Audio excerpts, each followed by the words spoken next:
सभी भगवान के प्रिय भक्तों को राधे राधे। जीवन में गुरु की आवश्यकता और गुरु की पूजा कैसे करें, क्योंकि कल रविवार के दिन सुंदर गुरु पूर्णिमा है। गुरु पूर्णिमा में गुरु की आवश्यकता पहले समझ लें, आवश्यकता क्या है, क्योंकि गुरु की जीवन में बहुत बड़ी आवश्यकता है। हम चलते बहुत हैं लेकिन सुमार्ग पर नहीं चल पाते। सुमार्ग पर लाने का काम केवल गुरु ही कर सकते और कोई नहीं कर सकता है। हमको सुमार्ग पर लाने वाले सद्गुरु हैं, क्योंकि भवसागर से हम पार हो जाएं, सबकी यही इच्छा है। तो भवसागर से कौन पार कराएगा? तुलसी बाबा ने लिखा है, गुरु बिनु भव निधि तरय न कोई, और जो बिरंच शंकर सम होई। गुरु के बिना इस भवसागर से पार पाना बड़ा मुश्किल है। चाहे लिखा शंकर भगवान के सदृश हो, भवसागर से पार होना कठिन है। इसलिए जीवन में एक गुरु का सहारा जरूर लेना चाहिए। वह गुरु चाहें पहले सोच समझ करके गुरु बनावें, उस गुरु में दोष न देखें। सर्वप्रथम ध्यान क्या रखना है, गुरु जिसको बना लिया है उसमें दोष न देखें। सोच समझ करके गुरु बनावें और दोष न देखें, उसका बढ़िया विधिवत पूजन करें। गुरु को भगवान से माने। शास्त्र कहते हैं, गुरुर् ब्रह्मा गुरुर् विष्णु गुरु देवो महेश्वराः गुरु साक्षात परब्रह्म तस्मै श्री गुरवे नमः। ऐसे गुरुदेव को प्रणाम है। कौन? जो साक्षात परब्रह्म, जो साक्षात परमात्मा के ही रूप हैं, ऐसे गुरुदेव को प्रणाम है। वो गुरुदेव क्या काम करते हैं? हमको अंधकार से प्रकाश की तरफ ले आते हैं, यानी कुमार्ग से हटा करके सुमार्ग पर ले आते हैं। परमात्मा की प्राप्ति हो जाती, इसमें संशय नहीं है। क्योंकि लिखा तो ये है, ज्ञानांजन शलाकया चक्षुर उन्मीलितम येन तस्मै श्री गुरवे नमः। अज्ञान तिमिरांधस्य ज्ञानांजन शलाकया।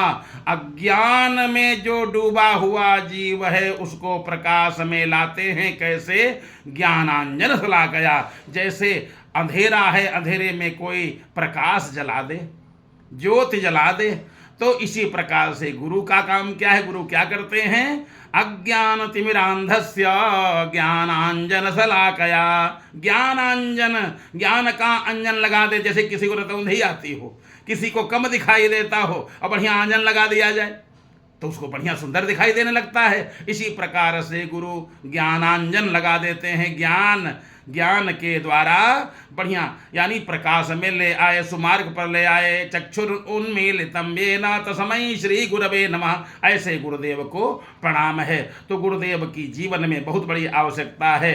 गुरुदेव सुमार्ग पर ले आते हैं, ऐसे गुरुदेव को बारंबार प्रणाम है। उनका पूजन कैसे करें ये भी समझ लेना चाहिए। बढ़िया सुंदर गुरु के घर में जाएं। बहुत लोग कहते गुरु जी हमारे यहाँ चले आना, नहीं, जाना चाहिए। गुरुदेव के घर पर जाए और बढ़िया गुरुदेव का धूप दीप नैवेद्य सुंदर पूजन करे। चरणोदक बढ़िया चरण धोवे, चरण बढ़िया जो है चरणोदक ले और आरती उतारे, माला पहनावे, सुंदर गुरुदेव का दिव्य पूजन करे। और पूजन करते हुए उसके बाद प्रार्थना करे, हे गुरुदेव यदि कोई हमसे गलती हो गई हो, हे गुरुदेव उसको आप क्षमा करें। आवाहनम न जानामि विसर्जनम पूजाम चैव न जानाम्य क्षमस्व परमेश्वर।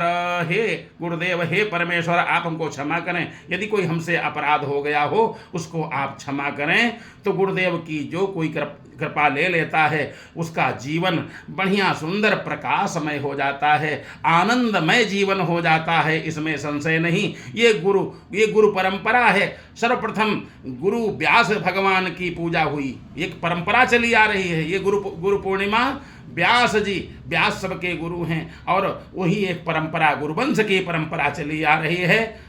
हम आप सभी को चाहिए सुंदर, जिनके गुरु नहीं हैं उनको चाहिए सुंदर एक गुरु बढ़िया सुंदर, जहाँ मन भावे बढ़िया गुरु बनावें और उसके बाद उस गुरु पर परमात्मा के समान बढ़िया उनको देखें, परमात्मा के समान दृष्टि हो और उनकी पूजा अर्चा करें। उनसे ज्ञान जो है लेवें और कहें, हे गुरुदेव मैं इस संसार सागर में भटक रहा हूँ, हमारा कल्याण कैसे होगा? यह प्रश्न करें और गुरुदेव को चाहिए अपने शिष्यों को सुंदर ज्ञान प्रदान करें। बस यही कहते हुए वाणी को विराम दिया जाएगा। राधे राधे। जय श्री राधे।